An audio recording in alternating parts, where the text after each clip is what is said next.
This is a preview for Man United's game against Watford. We play them tomorrow in the Premier League at 3 p.m. It's been a couple of weeks since our last fixture. Obviously, the last one wasn't particularly great, and I think the break was probably a welcome break for many Man United fans, including myself. But there has been a lot of negative PR around the club. Ollie's future, potential replacements, Lingard's contract talks, Henderson not happy with his lack of game time. So there still has been a lot of negativity brewing.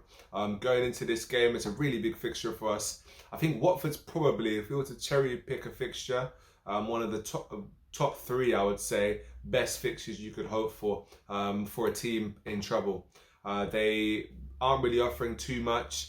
Yes, they beat Everton, I think it was a couple of games ago, 5-2. But aside from that, they've lost 4 of their last 5 games.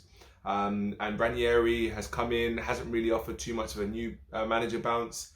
They've got a couple of players, Ismail Sarr, Dennis as well, who could cause us a bit of trouble. But really and truly, objectively speaking, this should be a straightforward fixture. This should be a professional performance from us. But if you've watched any of Man United's games, it hasn't necessarily been as straightforward as it should be. Now, we're in 6th place, 3 points behind Arsenal and 5 points behind Liverpool. Really, I thought we'd be a little bit further adrift from a team like Liverpool, but in essence, we can't afford to drop any more points, particularly, as I said, against a team like Watford. We've got Arsenal coming up, Chelsea coming up, Villarreal, young boys. The games are pretty tough. We need to pick up points. We can't afford to drop any more. Now, I watched Ollie's press conference earlier today. It was pretty, I'd say, uneventful. He spoke a little bit about how the break was probably welcome from the players, having feeling more refreshed. They've managed to work on a couple of things this week and hope to implement it in their game. So nothing too much that you wouldn't expect. I guess just trying to put a positive spin on what is a lot of negativity surrounding the club. He was asked about Lingard and his contract situation. Lingard, I guess, in reports are being said that he's sort of halted on the contract talks. And sorry, that's my email going off. He halted on the the contract talks, and he's upset with his game time, which is pretty justified. I think if you Jesse Lingard, having played as well as you did for West Ham and look so sharp, and having so many different suitors, if we're again to believe what the reports are saying, for him to have barely played any minutes for Man United, I think he started once in what was it? I think it was the West Ham Carabao Cup game. You know, it's not good enough. When he does come on, he's coming on for a few minutes here and there. It's just not enough for a player of his quality. So you kind of get why he's a bit frustrated. But yeah, that was the press conference, and didn't really get too much from that.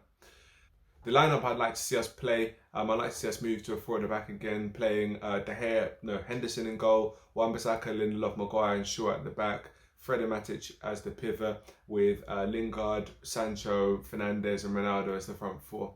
For me, firstly, I think the 4 at the back is far better than the 3 at the back. One, we played the 4 at the back for the last three years, and so we're adjusted to it. 2, if you look at the sort of players that we have, Sancho, Rashford, Lingard, they all fit better in that system.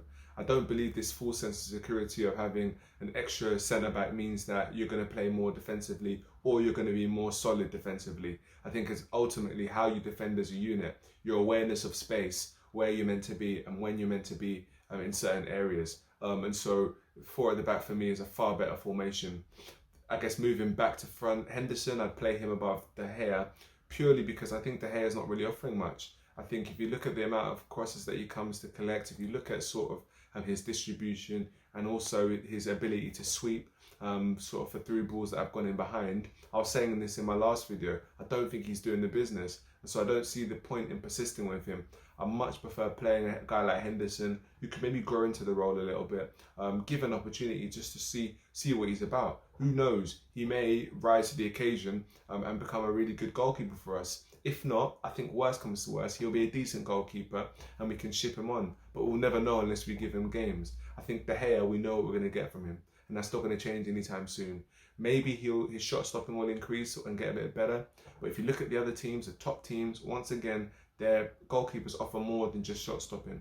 They offer the whole a sort of range of qualities that a goalkeeper needs. So for me, Henderson should start.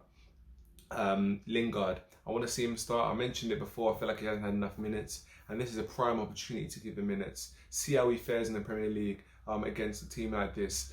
Give him confidence. He could be a very valuable player for us in this Christmas period when we've got games coming thick and fast. I think it's well worth starting him. Sancho, another person, he needs to start games. We bought him for 70 plus million. We're seeing how he plays against Dortmund. Play him.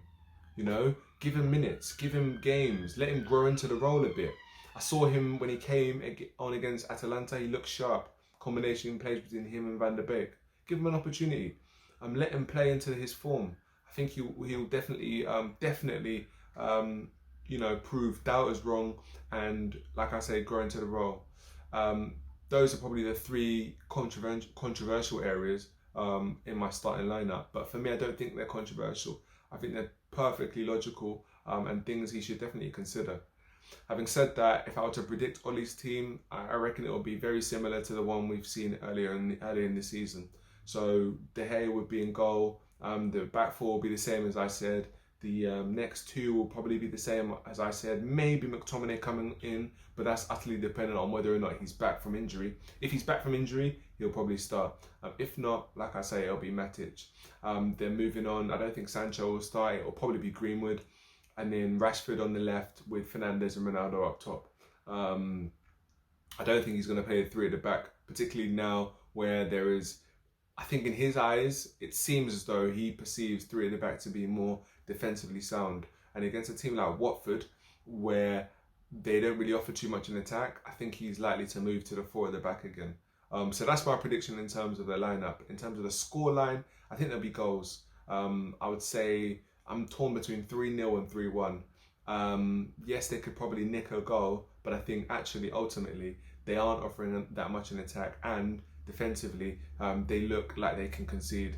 And I can see somebody like Ronaldo taking advantage and getting some goals against them. So that's my prediction. Like, comment and subscribe. Comment below. Let me know your lineup, whether or not you'd go with a different 11. What's your prediction for the scoreline? I'm going to do a review after the game as well. So please tune in for that as well. And yeah, I'll see you in the next video.